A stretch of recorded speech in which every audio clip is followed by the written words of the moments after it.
Namibia has some of the tallest sand dunes in the world, and their beauty alone attracts tourists from all over. The dramatic red rolling dunes also make the southern African country one of the best spots in the world for sandboarding, the desert equivalent of snowboarding. There you go.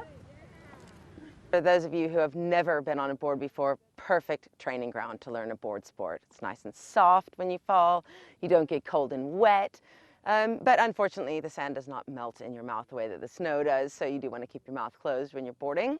Sand is it's as if it's like slush, so I found that a little bit difficult, but it was amazing. The adrenaline aspect certainly is there. The dunes are much more steeper than the snow mountains.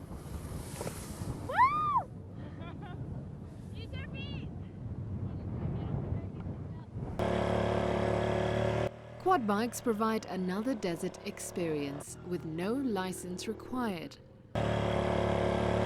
Riders travel in single file and stay on the flat gravel patches where wildlife such as chameleons are likely to be found. Here we go. Another adrenaline activity that's been on offer for 20 years is skydiving. The airplane ascends to 10,000 feet, affording skydivers great views of the world's oldest desert, the Namib. You have to swing your legs out, which is kind of scary, but then it's amazing. Like, you have this huge rush of adrenaline and the view's amazing, so it's really good. And we came down and he gave me the thing to steer, and I was doing all the steering myself, so that was pretty cool. Touchdown. Welcome back. Amazing. Woo! One more activity at Swakopmund gives a bird-eye view of the desert and ocean, paragliding.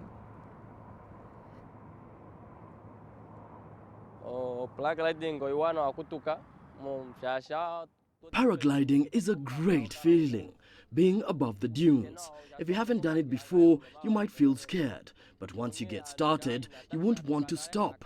You feel like you have wings, like a bird. Everything is very... Tourism increased after Namibia became independent of South Africa in 1990, and new activity niches like these were developed, attracting adrenaline junkies from around the world. Galang, CCTV.